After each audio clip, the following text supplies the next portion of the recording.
Welcome back, everybody, to the newest episode of Ready, Set, Rewatch, where me and my co-host Daniel Hello. are boldly going to continue watching Star Trek, the original series. Today, my God, we're talking about United States politics and AI taking people's jobs. I promise it's Star Trek. I promise. You couldn't have made it up that these got thrown together. And politics is a bit of a stretch. A little bit. But it's there. It is there. It is about people misrepresenting the Constitution. So There you go. or the Declaration of Independence, technically, but whatever. All of it. All of it. Misrepresenting what it means to be an American. With that in mind, we're going to start with that and jump right into the Omega Glory. I am the Alpha and Omega Glory. You don't want to get caught using the Omega Glory. No. That's a lot of modern day U.S. politicians have been caught using the Omega Glory. Yeah. Whenever they're in town, the usage of the Omega Glory app really goes up. It's true. Anyway, the Enterprise is approaching Omega 4, and there's another ship in orbit that they weren't expecting to be there because that planet doesn't have space travel. So they set an alert, and it turns out that it is the USS Exeter, a ship that was patrolling the area a while ago that I guess is just stuck around. They don't seem particularly concerned. They turn off the alarm, and they try to hail the ship, which does not respond. So they go, all right, guess I'll beam over. Kirk, Spock, Bones, and a red shirt named Galloway. I'm sure he'll be fine. I'm sure he'll be fine. Will they beam over to the Exeter, where they immediately find a bunch of uniforms that have been left full of the beans from Beanie Babies, which, as we know, were actually all spider eggs. So in the future, they should be hatching live on that ship any second now. There's got to be a warehouse full of Beanie Babies. Yeah. Yeah. Remember that picture of the divorce court where the people were dividing up the Beanie Babies on the floor? That's really sad. One of my... It's got to be one of the funniest things that's happened in divorce court, though. Let's be honest. Yeah, maybe. Anyway, they beam on over and do that thing, and then we get the intro. And I also noted that something is really off with the lighting on the Exeter, and I didn't know if that was intentional to let us know that it was a different ship, or if it was just something weird with the way that they filmed it. Has to be. Well, I think it's both. This is a different ship. It's a derelict ship because everyone got turned into piles of cum. I stopped myself from saying it earlier, but I couldn't stop myself twice. And then, it's to disguise the fact that we're on a different ship. Thank God it's also a Constitution-class ship, so we could just use the same set. There's a bit where it shows the two ships next to each other, and it does fully look like they just drag and dropped the asset. Yeah, we copy and paste a little bit. A little Control-V. Bones starts scanning the powder bodies, and Kirk sends a message over the intercom to anyone on the ship and be like, hey, are you alive? Spock starts exploring and just finds a bunch of dead piles of... Don't say it. And Galloway finds out that all of the shuttlecrafts are still in the shuttle bay, meaning nobody left unless they transported. I guess we didn't rule that out. And then our whole team meets back up on the bridge, where Captain Kirk says that the captain of this ship was a guy named Tracy, who apparently is really cool and good and not crazy. That's how it's panned out every time we've talked about someone before meeting them. Just kidding. They're always evil. They're always evil. Bones says that the dust is made up of the exact same chemical compound of people, but just super duper dehydrated. Yeah, I bet. So they've dusted some people. I feel like if the implication is that they were dehydrated to death, I feel like there should still be skeletons, but who knows? There would be mummies. They do say there's calcium in the cum, so it's fine. Spock is able to pull up the last log from a really sweaty dying man, who says that anyone on the ship is gonna die and they need to beam down to the planet immediately if they want to live, and then he screams and throws himself on the floor to turn into beans. I don't know why you're so afraid to say what it really is. It can't be that. It's powder. They said it's everything that makes a human. If it's coming out as powder, see a doctor. He said it was dehydrated. They put it in a dehydrator, and it turned into I don't want to go into it more. That's gross. It's coming out like... That's so unfortunate. But that's how all those Republican politicians are using the Omega Glory. That's how they do it too, so it makes sense. Makes sense. It's because they're really old usually. So yeah, of course. At a certain point, to be the oldest person in the universe to hold office. Yeah, at a certain point you start shooting smoke rounds, so it's gonna be rough for us when we get there. It I'm happens not gonna faster get if you're there. evil, so that's why they're I'm gonna die long before that, so it's okay. all right. Anyway, so they beam down to the planet and accidentally interrupt what appears to be an execution, where a bunch of like kind of Tibetan, I think, looking people. They've got like the fur hats on, which made me think of Tibet. I guess it could be Mongolian. I don't really know what Yeah, it's supposed to be. I wrote Mongols. That's what I wrote. Are trying to execute two savage and snarling white people, which I found, Oh, frankly, a little bit yeah, refreshing that they didn't yeah. swap those roles because it could have been so easy for them to do so No, I in the get it, 60s. dude. I'm glad they I did. get it. Get Whitey out of here. I was for a show in the 60s, I would have expected the snarling savages to be the Asian people, the not white people. Well, do you know what I thought about this? And it's kind of spoiling where we go later in the episode. But they mention that the two groups are called I didn't write that down. The I don't want to Yangs, misspeak. The the Yangs Yangs and the Combs. and the Combs. That's right, because we learn what those means later. That I won't spoil. But the Combs are the Mongolian people, Tibetan people, if you rather.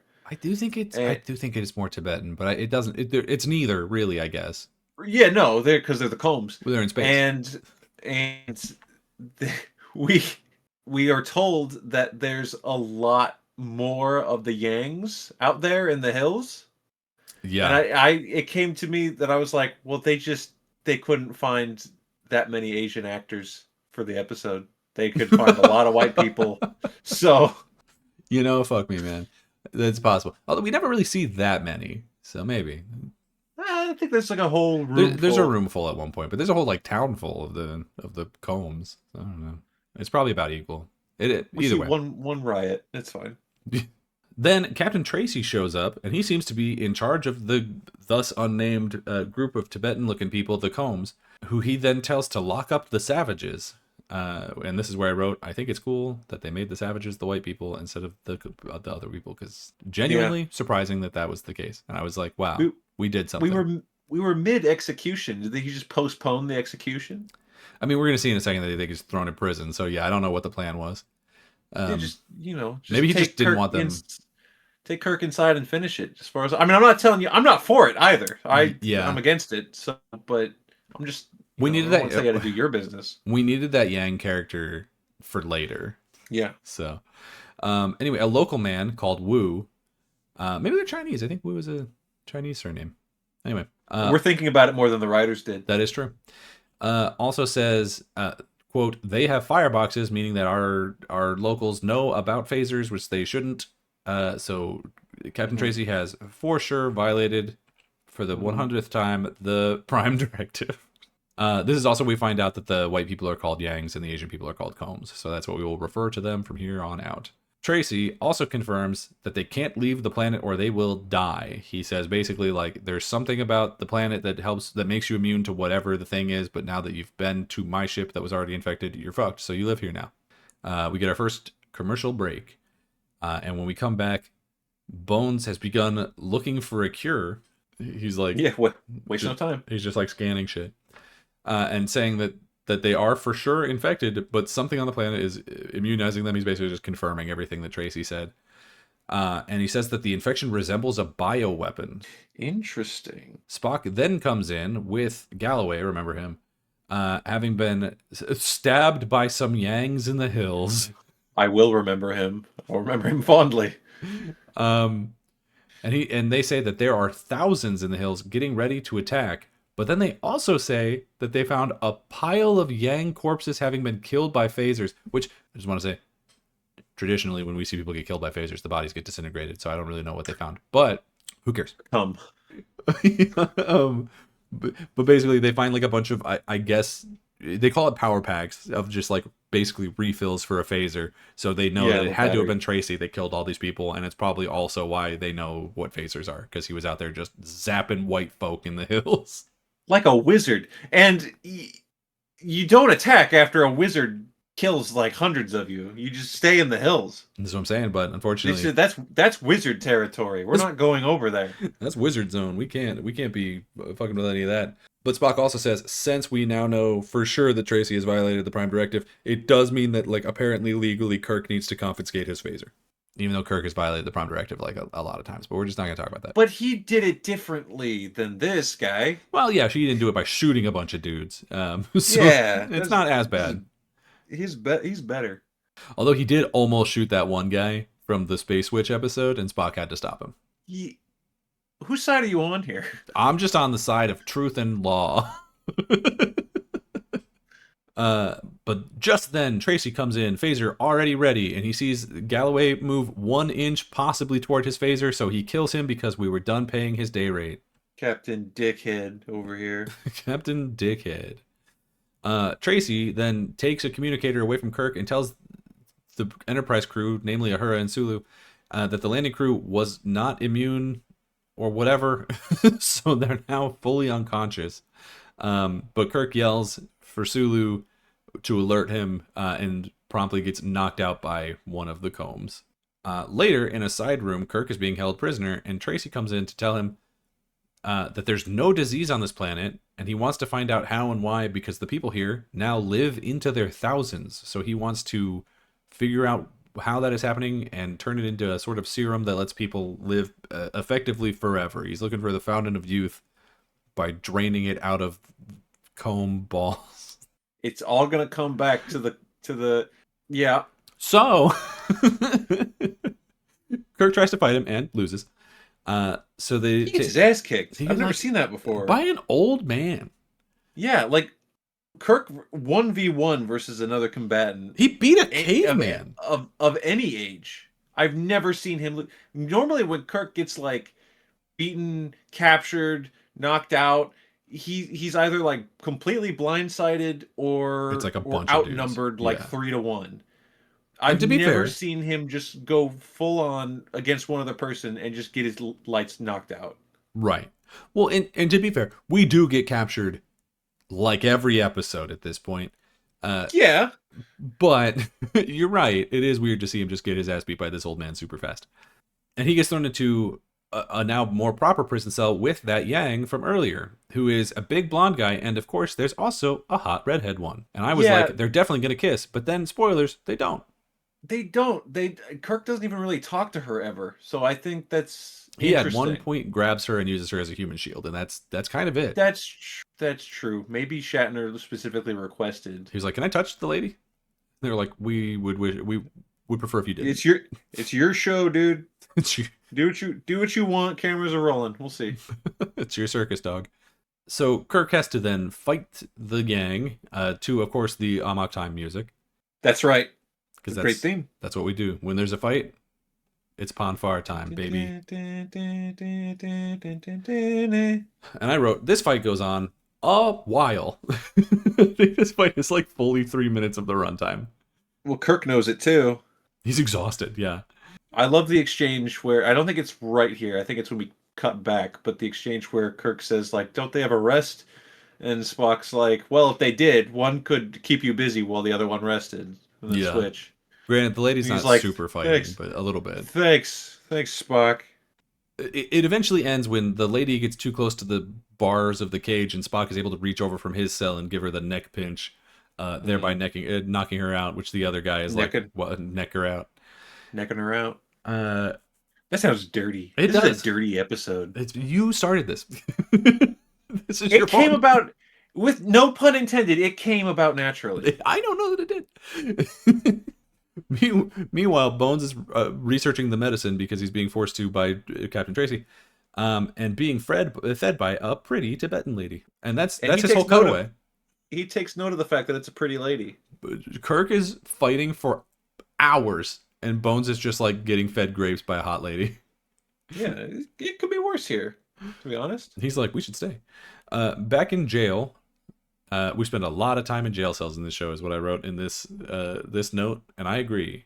We're doing a lot of budgetary reasons. We spent all the money for the budget on cum. Yeah. Wow. Hey, they talk about how apparently there used to be a really big civilization here, but it was wiped out by something, probably war or disease. And when Kirk says something about getting their freedom back or whatever, the blonde guy speaks. Turns out he can talk, and he goes, "Those are the holy words." That's right. He's- Holy words. He says I think he says specifically, it's like those are the words of worship or something like that. Words of worship. The word he's referring to was freedom. Freedom. They should have had Galloway Because- say it. Because Braveheart is an ancient text, Yeah. sacred text. And he doesn't want Kirk using it because he's like, you're friends with the Combs. You're not allowed to use my culture is not your cosplay. It's true. But Kirk is like, hey man, I'm in jail. I'm clearly not friends with them. So he talks to him just long enough for the blonde guy to help him break a window open by prying the bars out, and everything goes totally fine, except which he never thought of before this. Well, he couldn't. That guy. Yeah, he didn't because he's stupid. And Kirk couldn't get to it because the big guy was trying to punch his butthole. Yes, that's true. I don't blame Kirk for this. I blame Flash Gordon here, Caveman Flash Gordon. Caveman Flash Gordon. Who, as soon as he's taught, like, there's a window, like, oh. And then he immediately. Window. I'll let you cover it. I'll let you cover what he does. Yeah, they get a couple bars out, and then the caveman smashes Kirk in the back of the head with the bar. We work together for 2 minutes, and then get double crossed as we do. And then when Kirk wakes up, he says, "How long have I been out?" And Spock says, 7 hours. He slept the whole night. That he has like internal hemorrhaging, like problem. You need to see some bones. He just took the excuse to take a nap. That was a lead pipe. Kirk, still very groggy when he wakes up, eventually escapes out the window and helps Spock escape sort of off screen. So now we're just all together back at the place where Bones was. Cool. Bones then tells them what he found, which is that there was a war here, which had some kind of bioweapon disease that killed a lot of people on the planet. But then people and the planet itself, both started evolving in a way to make people immune, which then also naturally made them live longer. So there is no like magic cure that they can turn into a serum to make people live 1,000 years. It took one doctor. Took one doctor 1 second. I guess 7 hours. Yeah, technically. Yeah. He had some time. I was going to say it took him like 45 minutes, but we are told specifically. But how much time did he spend just like goo eyeing at the fucking lady? He might have been smooching that Tibetan girl. You're right. We don't know. He also says that they have spent enough time on the planet now that they're just fully immune. So they actually don't need to worry about anything, and they can just leave whenever they want. Bet. Let's go. All right, let's get out of here. But then Tracy comes in and shoots a computer next to Spock, knocking him out so that he can't solve this problem for them. And Kirk does a real big acting at him until they go outside. Oh, he was mad. Kirk does mad, and his yelling was funny. Oh my gosh, Shatner does so much acting in this episode. It's gonna be good. Tracy has just been through a battle off screen where because he had taken the phasers off of the ground team, and he and the Combs apparently killed thousands of Yangs, but were overwhelmed and outnumbered, and to the point where when they go back into the town, everyone's gone, having either been murdered, I guess, or fled, according to Tracy. Tracy then makes Kirk ask Uhura to beam down 20 more phasers, and I'm like, bro, you can only shoot tops 2 at once, so I don't know. And she and Sulu say no. They're like, nah, man. Ain't what we do here. Remember that time you asked for muskets a couple episodes ago, and we did do that? We've decided that we're not doing it again.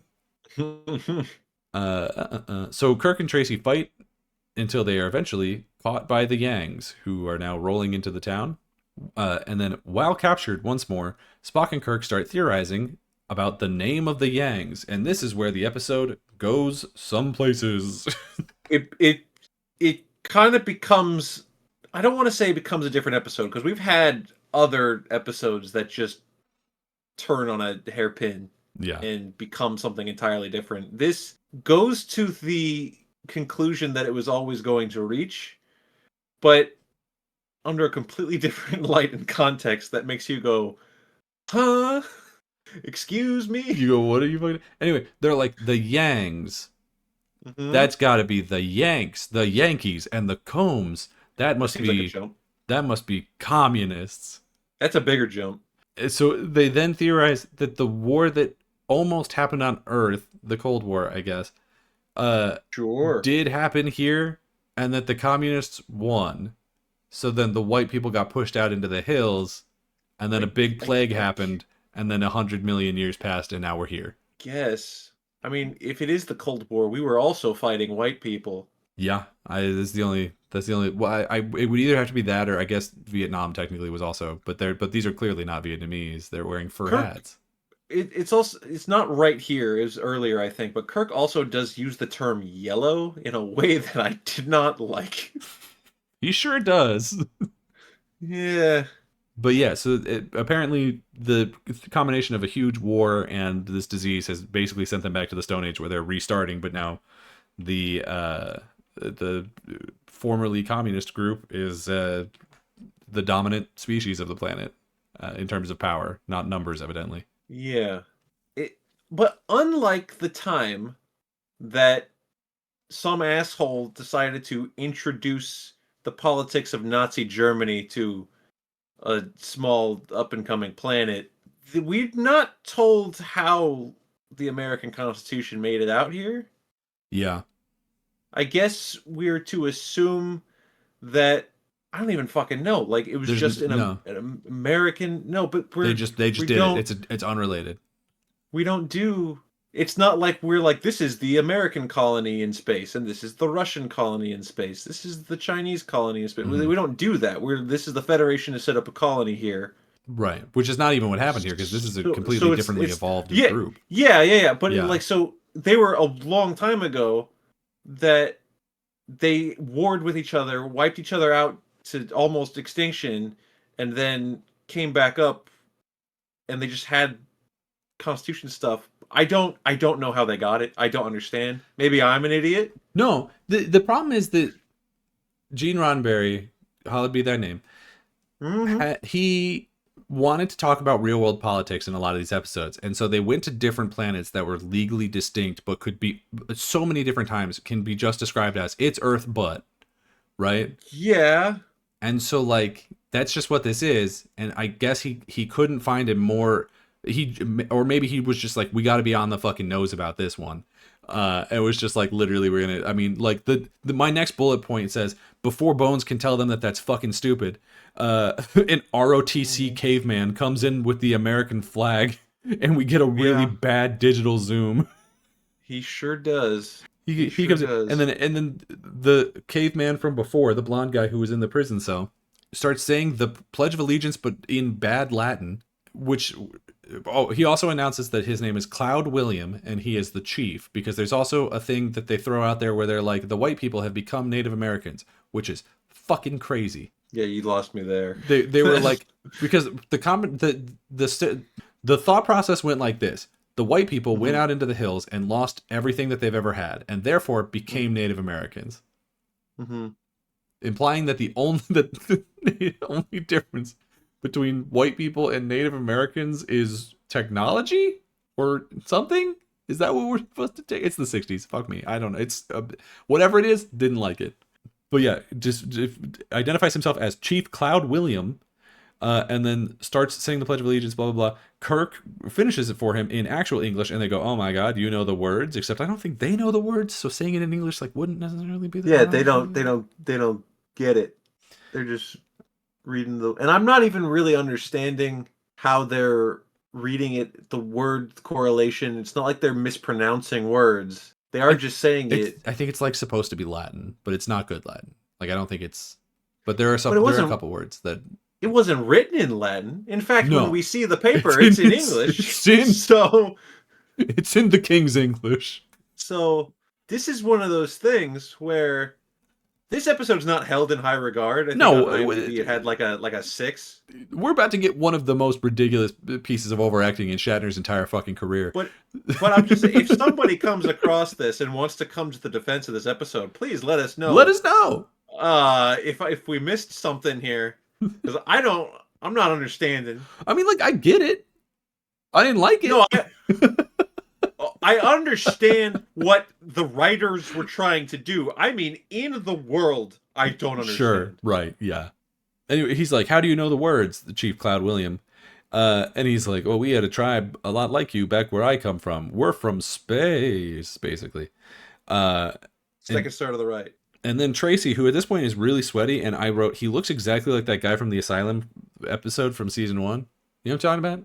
Asylum episode from season 1. The episode The guy with with Dr. Helen Noel, the Doctor Hot Lady at the Christmas party, Dr. and Holly. we There's put people on the dream table or the torture yeah. pain table, whatever that Remember was. the Yeah, one yeah, guy who yeah. got beamed up? He beamed up in a box. Oh yeah, he was sweaty. That guy looks exactly like Captain Tracy.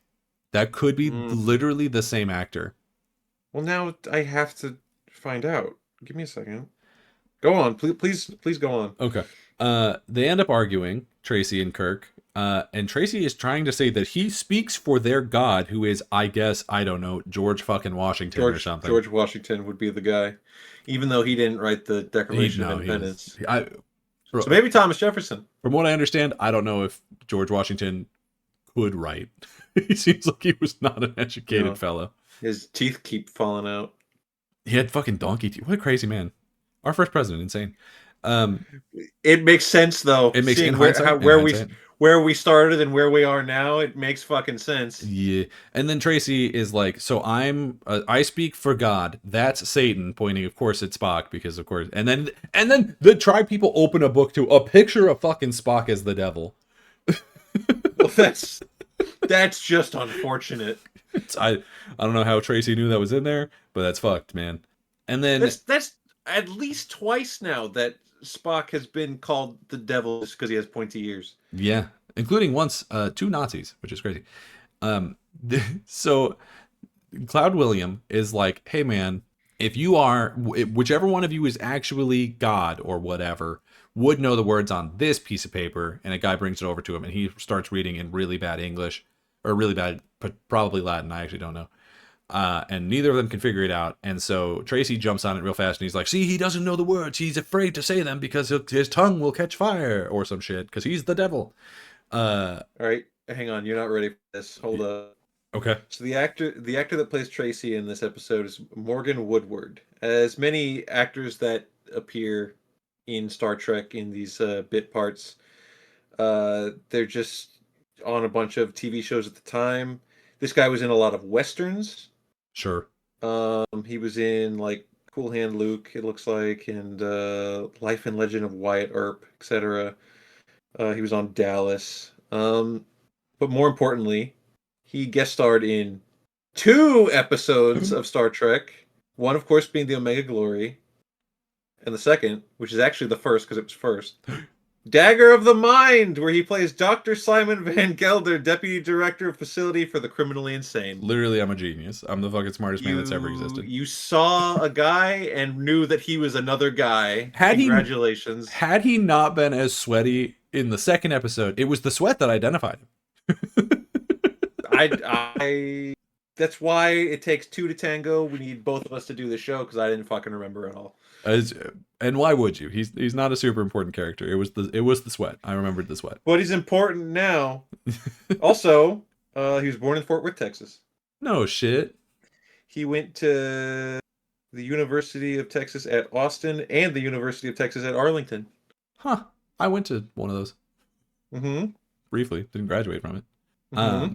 Anyway, as they start... So basically it comes down to the point where they're like, okay, well, you are generic white folk from America. So you believe inherently that good will win in a fist fight. So we're going to fist fight, and then whichever one of us wins is clearly the good guy.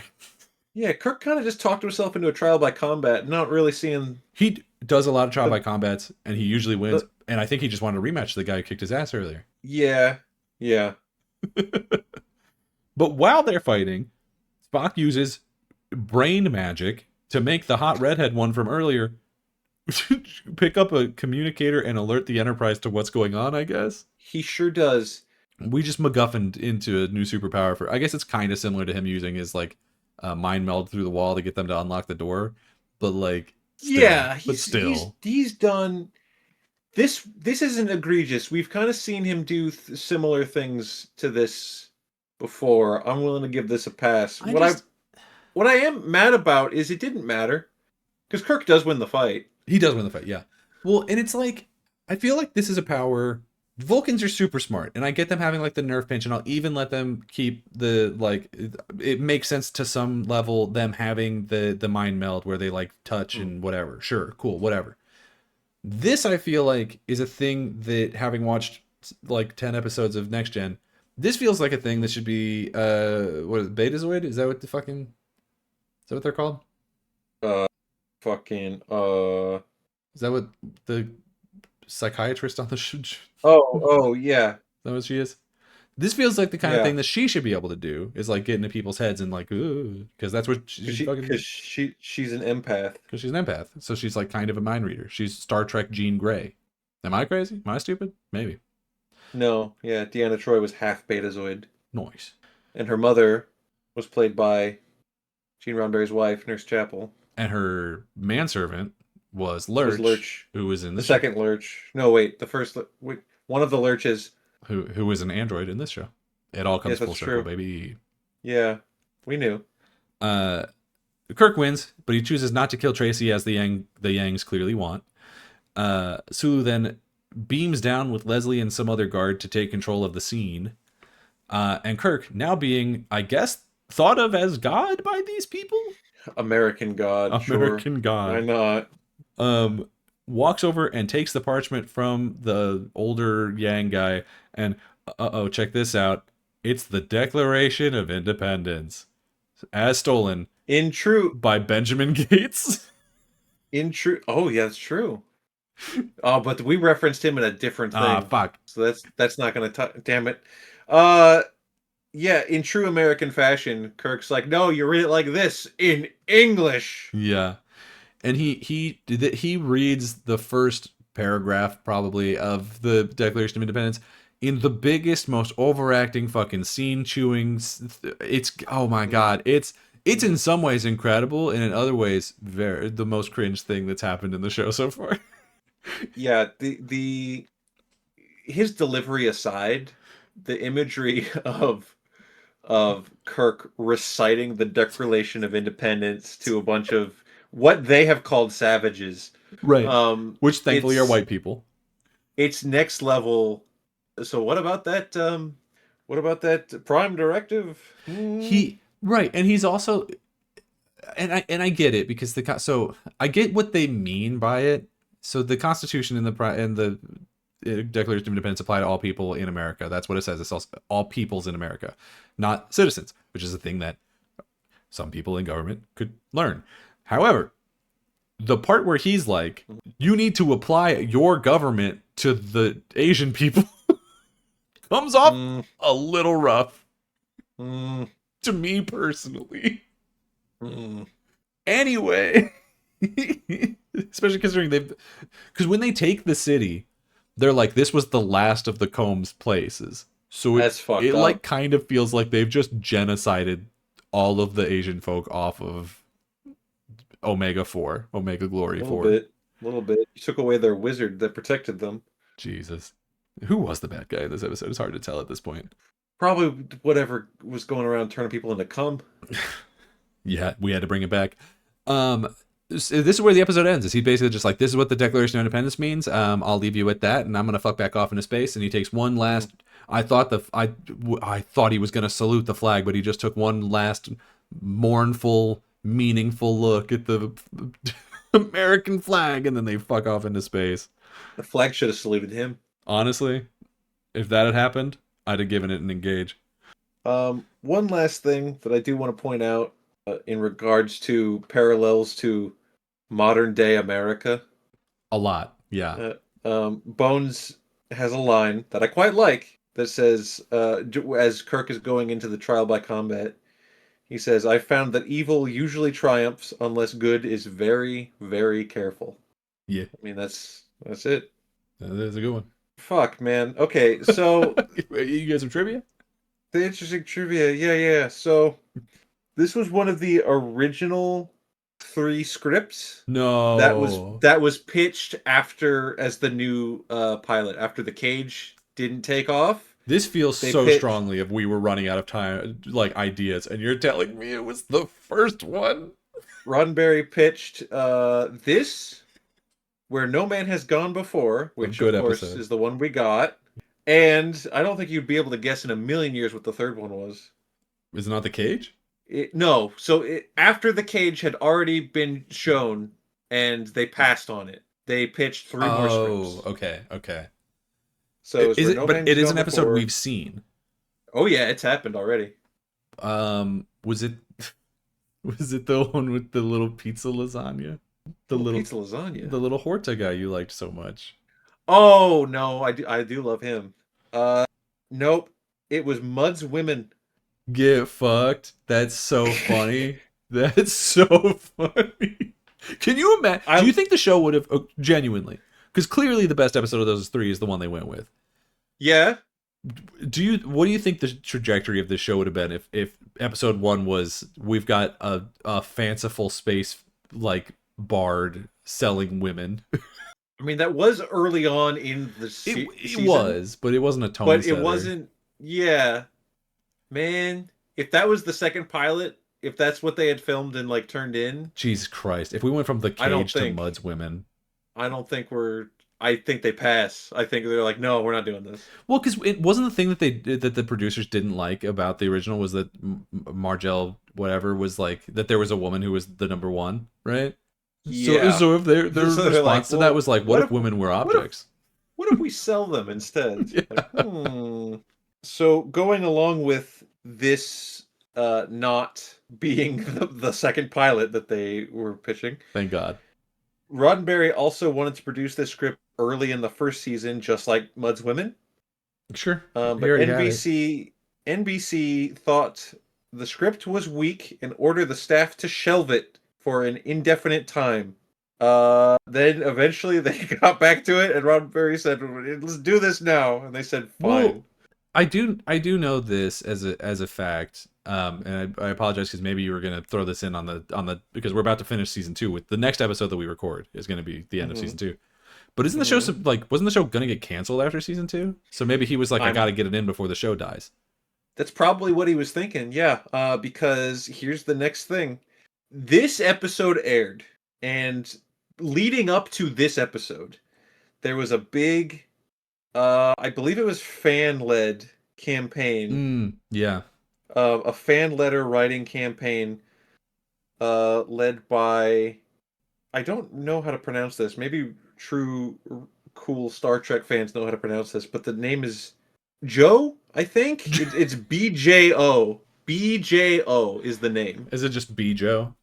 Well, that can't. Is that it? I don't know. Bijo and John Trimble.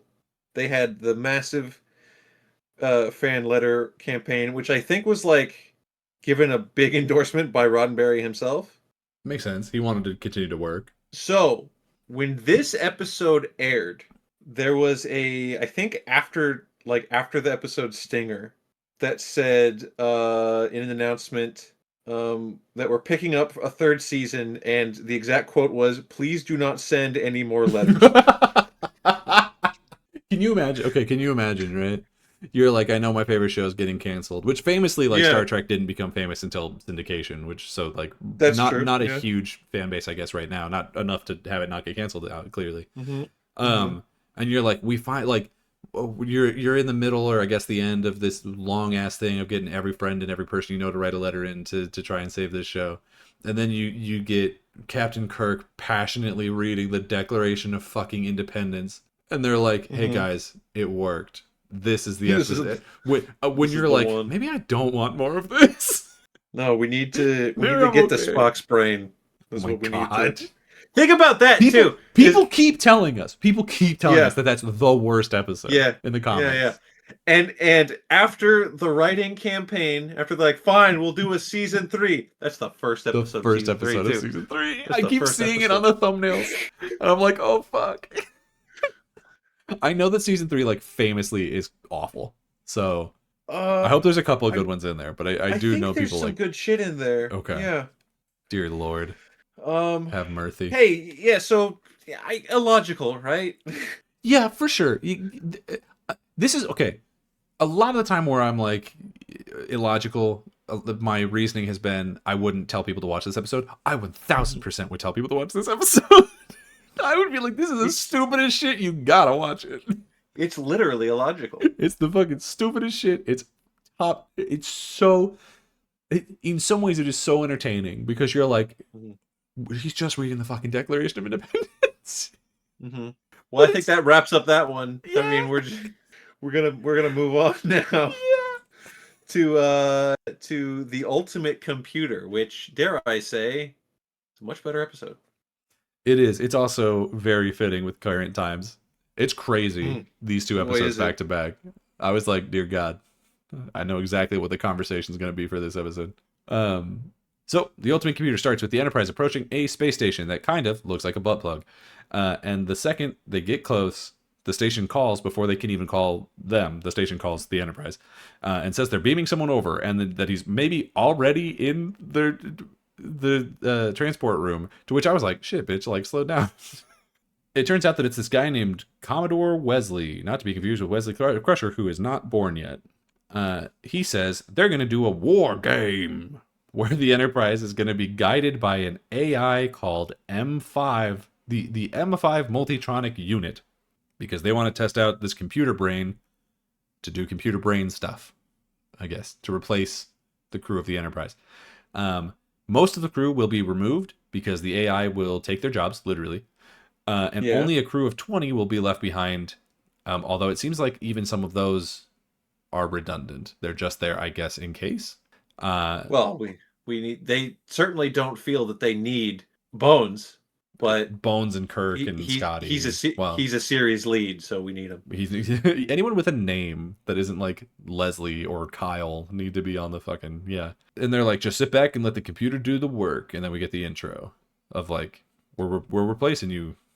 Which again, if this was going to be the end of the show, it's kind of funny. The canonical ending could have been he got replaced by a fucking robot. A robot takes the ship. That would have been sad. Bones hates the whole idea, and Spock seems kind of okay with it, but, we'll see. So they go to engineering, where they meet up with the guy who invented the computer, Dr. Richard Daystrom, who is not, but feels like he's 9 fucking feet tall. He's not, but he feels like it, and I don't know how to explain that. This is a known actor. Oh yeah? Yeah, I've got hang on, let me find his name really quick. I lost it. He also does this thing. I did think like maybe he was some kind of athlete or like wrestler or something, because he's got that walk where it's like his bones are fucking dying. Like his bones hurt right now. Mm-hmm. When he's moving around, it's like he's kind of moving like Andre the Giant. Yeah, I don't have anything about him having gigantism, but he's not any taller really than Spock. He just feels like he's huge, but when they're standing next to each other, they're about the same size. Yeah, so the actor's name is William Marshall. He's an actor, a director, and an opera singer. Heyo. Yo. Timothy Chalamet, eat your heart out. So he's done various things that I won't get super into. I just want to point out that he appeared as the King of Cartoons on Pee-wee's House. How fun. Oh. He was on the show Bonanza. He was known for the bass in his voice, of course. Yeah. Most importantly, he played the titular role in 1972 blaxploitation classic Blackula. No fucking way. Yeah, this is Blackula. I've obviously never seen Blackula, but that's... We should watch Blackula, but not for the channel. Okay. Because I feel like our lily white asses don't have much to add to the conversation. Yeah, I don't know that people need to hear our take on blaxploitation films, and I don't feel like bringing in quote our black friend is gonna make it better. No. Yeah, hey guys, if you want us to do that, leave a comment. We probably still won't. Oh, I'm out of town that weekend. I can't be here. We'll just replace us with 2 black people for that week. Oh, that could work. Honestly, yeah, maybe. Anyway, Dr. 9-foot tall Blackula says it needs permission to install the computer because Scotty won't let him, because Scotty is ride or die, and I respect the fuck out of him. So he has to ask Kirk for permission, and Kirk's like, yeah, that's literally the whole reason that this episode exists, so go ahead and do it. And Daystrom, then they ask why it's called M5, and he's like, well, because the first four sucked and died. And they're like, cool, hook that Yeah, shit that's a up good. then, I Yeah, guess. that's what happened. Kirk says there are certain things that must be done by men, and Daystrom is basically like, well, don't worry, you'll find something else to do once we replace you with the computer. And I was like, oh, we're literally saying it, huh? He's being kind of a dickhead about it too. Yeah. Kirk then leaves engineering with Bones, and he's kind of having not, I guess, an existential moment, but he's having a very introspective moment where he's like, am I upset about this because I'm going to lose my job, or am I upset about this because I'm going to lose my prestige? And Bones is like, the fact that you're asking that implies that it's the first one. Like he's Fantastic like, conversation it's really good. between the two of them, and that Bones gets to say like the person you should ask is Jim Kirk. He's usually got the right idea. He's usually pretty good about that. This is the Kirk that I love. Is the Mm. him reading the Declaration of Independence? Too much. Didn't like it. Him this where he's like, talking about what it is to be a human and like all this shit, and he's being like a little introspective. William Shatner is a really good actor, but it seems to be largely when he's not trying. Yeah, isn't that funny how that The works? more he tries, the more he fucks it up. The line that Bones says, where there are certain things that men must do to remain men. It was at that point where I was like, this episode should be required viewing for all tech and AI college courses. Mm-hmm, mm-hmm. It's what? When is this? Like 68, right? Yeah, this would be 68 still. And they already knew back then that robots were Yeah. taking our job. Granted, back then they were talking about probably like an assembly line doing it, but Is there a college course called like ethics in AI? There has to be, right? there were ethics classes when I was doing computer science. There were ethics classes in technology. It wasn't specifically AI, but maybe. Or there's classes about how to separate ethics from AI. That's what they're doing Yeah, now. it was. How do we make this thing like Makes how sense. can we increase the speed at which AI How uses slurs on Twitter? how do we waste as much water as possible? Oh my god, we're like one scene from that exact joke happening in this episode too. Okay, so the Enterprise is now being controlled completely by the M5, and it approaches a planet called Alpha Caridae 2. I don't know. They throw it offhand. I didn't write it down very well, so I don't know what the fuck. It was something like that though. Spock and Kirk argue about leaving the computer in control. Spock seems to be like kind of like super down with it at this point, and I wasn't thrilled with it. Like they both fight about it, where Spock is like, the computer is better than any human is going to be, so we should just let it do it. And Kirk's like, but I don't wanna. And Spock So doesn't seem to get that. so Spock's your friend in the group where everyone's like, "Man, fuck AI. Yeah, AI is terrible." And then you have the one friend that uses Chat GPT to ask Google questions. Abrar. You're gonna just call him out. All right. Hey, Abrar, Abrar. I know you're listening to this, looking for clips. Love you. The computer recommends an away team, and this is the first point at which Kirk and the Thing disagree, because he wants to send himself and McCoy, because he always wants to go, I guess. And He just wants to hang out with his friends. What's so wrong with that? right, as well as Spock, some astrophysicist or some shit, and then a geologist. And the computer is like, we're just gonna send Spock, the same astrophysicist, whatever it was, and a different geologist. But Kirk is like, the geologist that the computer wants to send is an ensign. He's only worked for like a week or some shit. I'm trying to send like a guy with a lot of experience. So they asked the computer why it wanted to send that guy, and he's like, well, that guy's been on this planet before. And he's like, well, that's kind of a good reason, actually. Mm, mm. That makes sense. I mean, the guy who's like the head of geology, he would still probably do a better job, I think but he would be all right. he's the guy, frankly. But yeah, I guess it makes sense. Scotty then sees that power has been shut off on two of the decks by the M5. We get a little bit of commercial break, and when we cut back, I forget if they're in engineering already or whatever.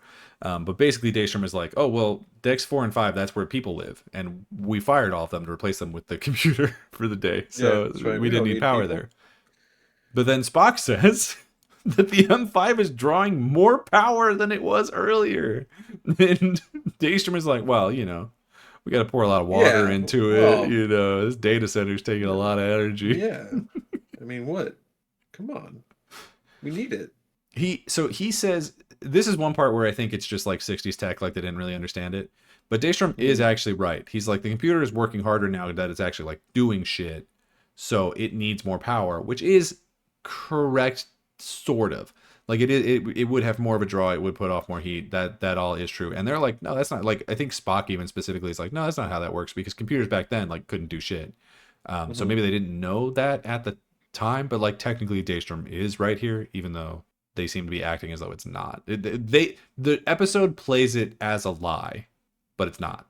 You know what I mean? Yeah, we're there. There's a thing going forward where the more that we slide down this slippery slope, where Daystrom is covering for M5's shortcomings, not out of his own ego, as we'll learn, but as like protection of his creation.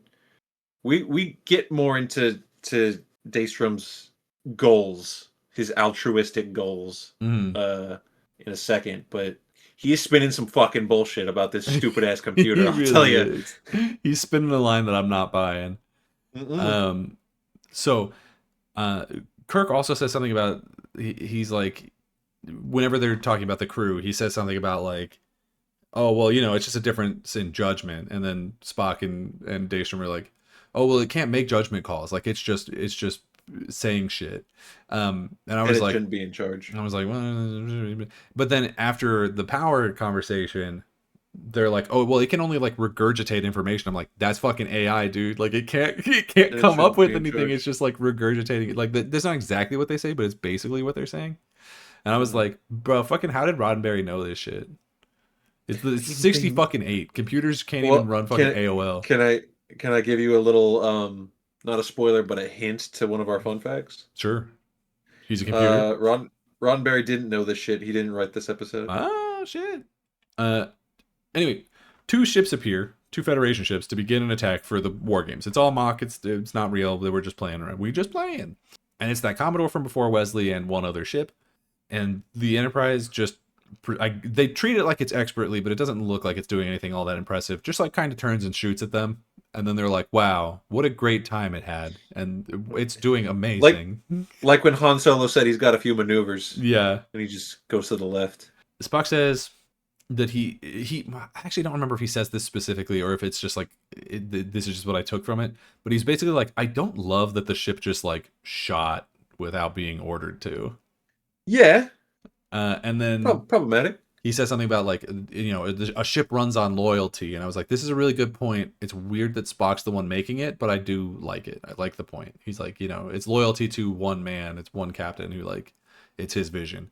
And I was like, I could see basically anybody on the crew giving this speech except Spock. Well, that goes to show that even the Vulcan with like the logical illogical brain, even he knows that like you still need a captain in the captain's chair. That's fair. That's fair.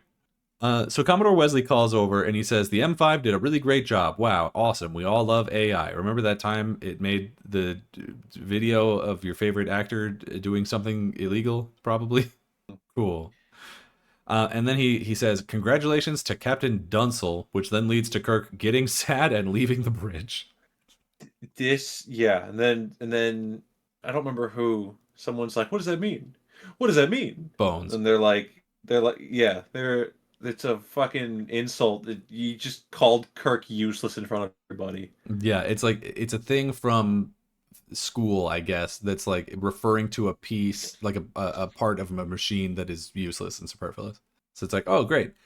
Wait, I fuck this guy. I was legit hot under the collar here. I was mad. Does that mean horny? Does hot under the collar mean horny? It does, doesn't it? Maybe. I I was actually don't legit know. pissed off. I Yeah. was legit pissed off at this part. Kirk, who showed up, they're like, "You're gonna do this. We're gonna put this AI in your ship." All right, the AI did its job. You're fucking useless, James T. Kirk. One of the most decorated captains Yep. in the entire Federation. Tell him. He's saved the day countless times. And you call him Dunsel? You called him Dunsel. Fuck you, dude. My dude, James Dunsel Kirk.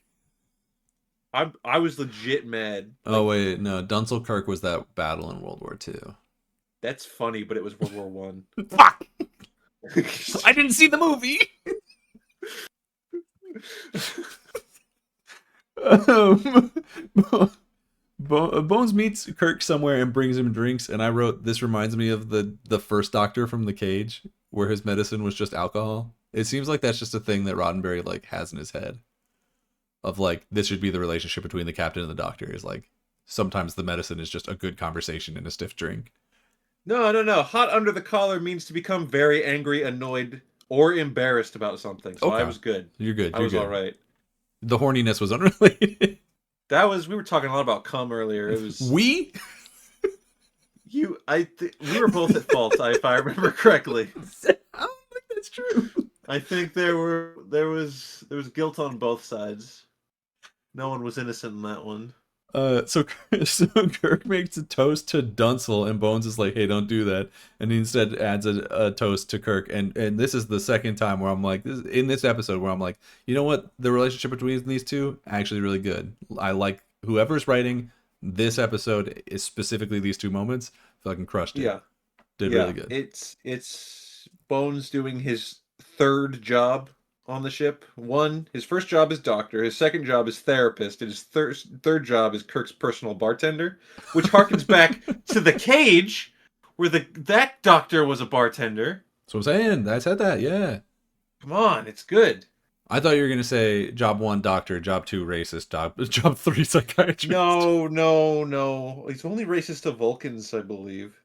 Yeah. Well, no, he's only racist to his best friend, the Vulcan. Yeah. It's a special kind of. We don't condone it. Yeah, I don't think we've seen him interact with other Vulcans. Not really. He's not going around pointing. Oh yeah, he didn't like run up what's her name? when the Andorians and the pig guys were on the ship. He didn't run up and like slap their ears off or whatever. That would be mean. He shouldn't do that. Nah. Another ship is detected, and it's not part of the game. It's an automated ship that's like a freighter, has no crew. The M5 turns the Enterprise without being ordered to and fires torpedoes at the freighter, destroying it before anyone can do anything to stop it. And Kirk's like, okay, hey man, turn this shit the fuck off. So yeah, that's a problem. Like, I feel like no matter how you look at that situation, that's a problem. It's, we're gonna get to it. There's a lot of like comparisons between the M5 being like a child to Daystrom. This is like you caught your child killing animals in the alley. You know what I mean? Yeah. Your son is Jeffrey Dahmer. Your kid is about to become a serial killer, and you have a limited window here to unfuck the situation. Are you gonna take it? He doesn't. So Kirk orders Daystrom to turn off the computer, and that they are gonna break off training and return to the space station. He's like, all right, we're done here. Better luck on M6, I guess. They go to engineering to try to turn it off, and Kirk gets thrown back by what they call the force field, but does just kind of look like he gets shot.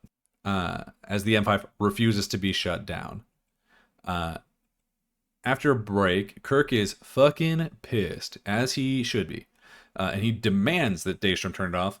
But Daystrom is like, well, I can make corrections. We can figure this. And he's like, no, turn it off. And then he's like, I can't turn it off. And he's like, okay, Scotty, turn it off. And so Scotty and an ensign go to try to turn it off at its power source, which is like a weird button on the wall, it looks like. And the M5 shoots a big laser and kills the ensign. Just deletes a guy? Yeah. And at that point, it's killing people now, like in front of you in the same room. And Daystrom is still like, oh, it needed power, I think. He literally says the ensign was just in the way. I was like, brother, I've never liked a computer this much in my life. No, sir.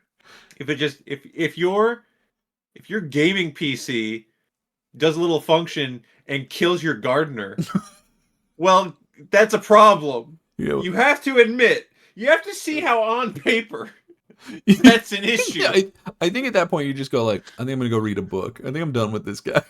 Yeah, we're gonna throw this one in the dumpster. They go to the briefing room. Maybe we need an M6. That's what I'm saying. M6, what is that? That's a spy group, right?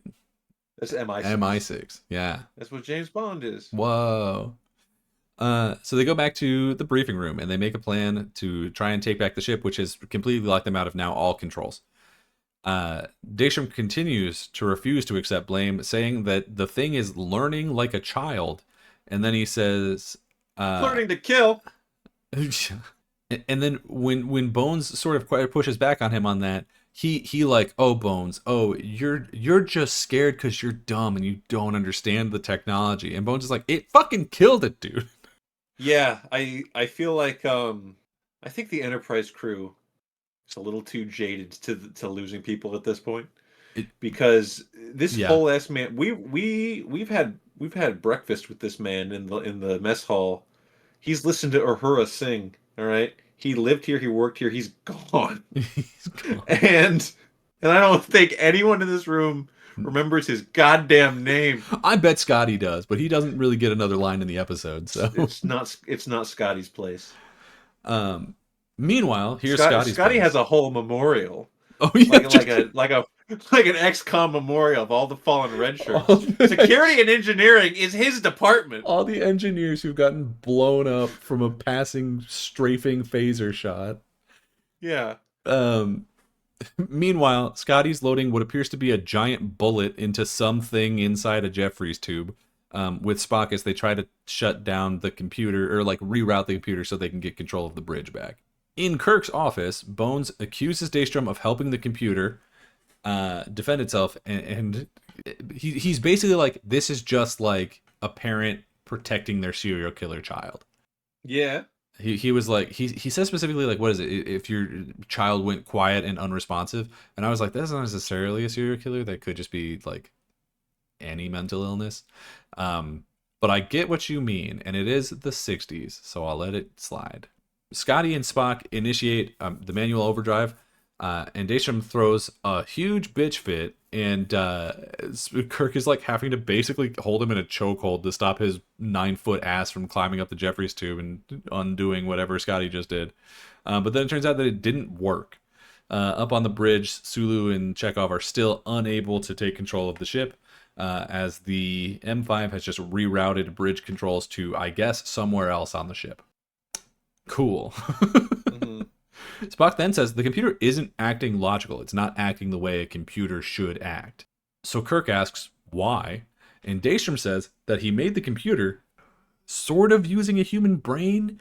He says that he like used the engrams of a human brain. I don't know what an engram is. Someone find a definition on that. No fucking idea. I thought it was a thing from Destiny. And pressed that onto a computer chip so that it works more like a synapse in a brain than like a regular computer chip. So now, so it can think. It can like think and have thoughts and do that thing. And they're like, but why is it being an asshole? Whose brain did you use? And he's like, mine. At this point, 4 other ships approach to start the war game in proper, the training exercise, and the crew is now terrified that the serial killer ship is gonna kill them, not knowing that it's a game. It's true. That's what's gonna happen. So the M5 stops them from being able to communicate with the other ships and warn them, and then just starts blasting. The Lexington calls over and says that there's already 50 dead crew members, and they're like, hey bro, fucking chill. Jesus What's Christ. going on? There's also a part here where I've really decided I don't like this other captain, because he gets hit with a phaser shot. The ship does, rather. Mm-hmm. And he says, quote, "Full phasers, what the devil is Kirk doing?" Right. You can't be serious. You know he's not in charge. You know it's the AI. Yeah, for sure. What are you talking about? What is Kirk doing? What is that guy gonna do? He's gonna get us all killed. That guy that I called useless earlier because he's not in charge? I guess he Fuck you. Fuck that guy. I guess he is under the impression that the thing wouldn't block them from using full control, using their own controls. So he's like, well, he should have seen that it was powering up to like full phasers and should have been able to stop it. That's within their ship specs to be able to tell that's happening too. Yeah. So I guess I get that to some point, but yeah, the jump immediately to Kirk's being an asshole instead of the thing is fucking up is crazy, especially because you have to assume that he knows how M1 through 4 went. You know what I mean? He doesn't like Kirk. I think this guy doesn't like Kirk. Yeah, maybe not. The M5 piloting the Enterprise then disables a different ship called the Excalibur, killing at least its captain, and it's implied later everybody on the ship because they're about to scan it in a minute here and find 0 life signs. That's a lot of people, probably. It's probably 400. That's They what the they said, Enterprise yeah, has. it takes over 400 people to. They say to crew a starship, and these are all the They're same yeah. class, right? We just So copied and pasted the thing. Yeah. yeah. So M5 has killed at least 450 people. Yeah, it's fucking lot. Daystrom says, well, I guess he didn't say it until here, but he says the brain was made after his own, and he finally tries to talk to it and stop it from killing, but somehow the computer Uno reverses him and talks Daystrom into trying to attack. So Spock Damn. hits him with the neck pinch, and then Bones has him taken to medbay. And there's a bit where he's like slumped over these other two guys, and it looks like he's hovering. Like it, there's something about the speed at which he moves where for a second I was like, did they replace him with like a Nickelodeon rag doll so they could drag him easier? He's a big Oh fucking dude. no, I think he just wasn't fully limp. I think he was walking out on He his was own a little walking bit. a little bit. It makes sense. Yeah. Meanwhile, the Lexington, which is the one that the guy you hate, Captain Wesley, Commodore Wesley, Yep. is on. Mm-hmm. Hope he dies. He doesn't. He has been but I wish he given would've. permission from Starfleet to destroy the Enterprise. Oh, gee, thanks.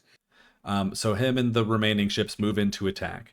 And Kirk then starts talking to the computer and has, I'm going to say, the fastest talking a computer to death thus far in the series. He's getting better at it. You know what's crazy is, like, theoretically, as soon as this episode was about an AI that was going to go rogue, I should have known that this was going to happen. Yeah, but I guess so. The episode was so well written that I forgot that this was going to happen. Yeah, I would say this is probably one of the weaker parts of the episode writing wise, but it doesn't throw it off for me too bad. So, so it says that it needs to live. The computer says it needs to live so that it can protect humans. But Kirk's like, you just killed people, and the computer's like, and dies, or like it shuts itself down so that the Lexington and the other ships can destroy it. So it's trying to basically commit big S word by cop, the way some people do. Yeah, a little bit. But Kirk intentionally keeps the shields down. Scotty's able to get power back to some of it to be able to put it back up, and he's like, don't put the shields up. And then Commodore Wesley sees that the shields are down and calls off the attack, being like, something's not right here. So it's like the one part where Wesley doesn't suck. So, but basically Kirk is gambling that Wesley has the humanity to not kill them. That's the point, is like, a human would see this and not attack. A computer would see this and be like, okay, perfect timing, let's murder. And that's basically the episode. Bones and Spock talk shit to each other in a turbo lift. Kirk gets a laugh, and then it's credits. That's the episode. This is another one of those episodes where the ending comes on really fast. But you got some Tarvia? Yeah, a little bit. I'm debating which one to start with. I guess I'll start with this one because it was alluded to earlier. So this script came from an unsolicited screenplay submitted by a mathematician named Lawrence M. Wolf. Good job, Lawrence. He just sent it in and was like, "Here you go." And then John Meredith Lucas, who was a producer and writer of other episodes, was like, "All right, yeah, we'll take credit for this." I did this like an AI would do. No, I actually don't know how at the time how credited Mr. Mathematician was, but he did a good job, I think. Well, granted, the screenplay would have been cleaned up a lot. They would have added the dialogue scenes with Kirk and Bones. Like, the best scene of the episode, that would have been on probably, I'd imagine, on the Mathematician's side.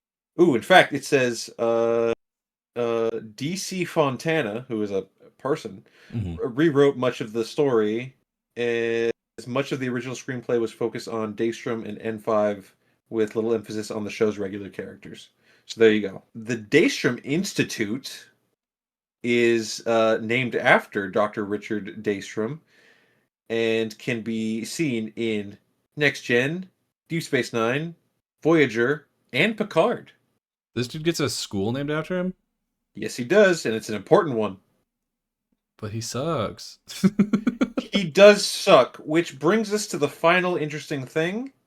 which is interesting. Okay. So in 1999, there was an essay published by science fiction author J. Robert Sawyers, and he was writing about.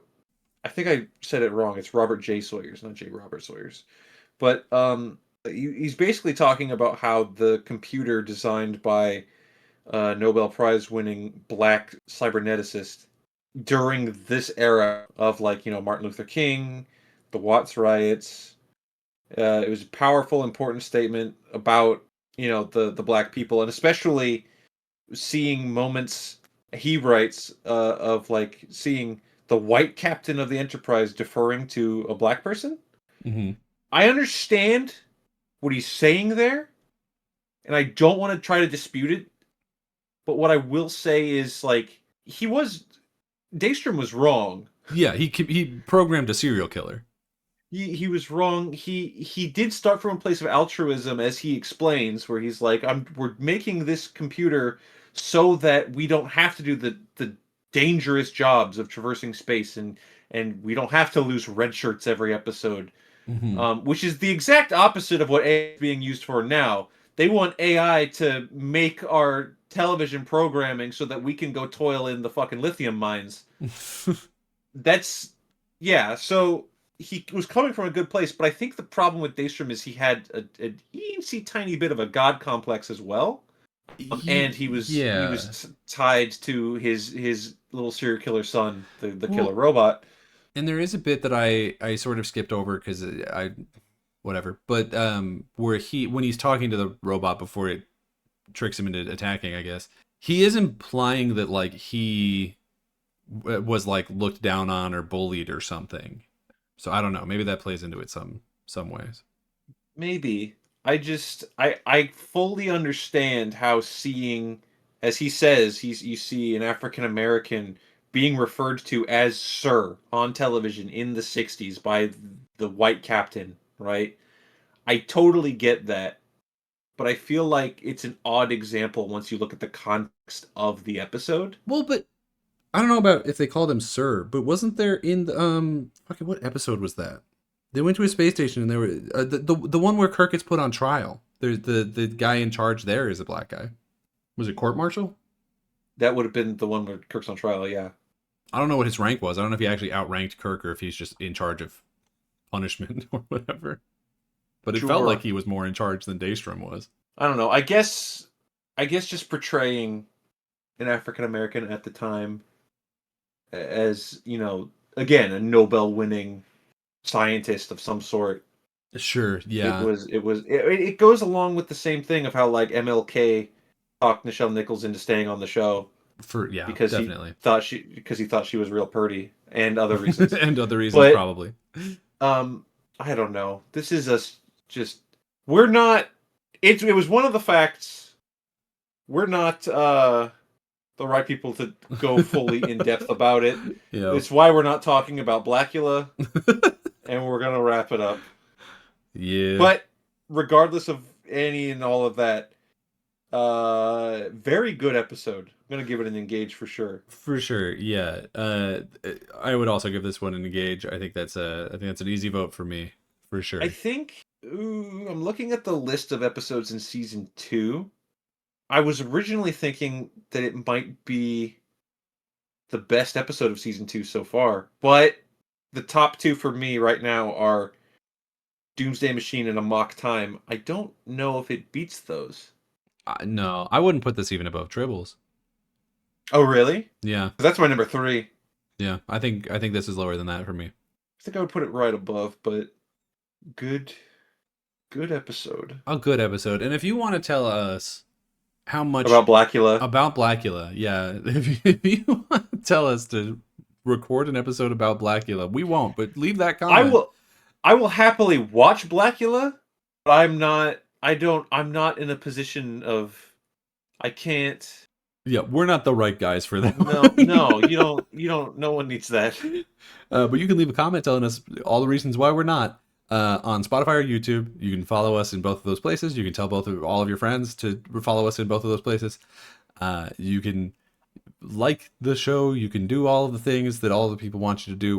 We're growing fairly steadily again, so we appreciate that. If you're new here and you haven't hit subscribe, now's a great time. I'm just saying. You can follow the show on Twitter at @RSR_POD. You can follow me on Twitter and Blue Sky mostly on at Daniel J. McG. You can follow me on Blue Sky and Skylar 8-Bit. And until next time, everybody, let's see what's out there. See what's out there, baby. The game's just starting, the world's so bright. Jump right in, everything feels right. Let's play, take a trip back in time where pixels and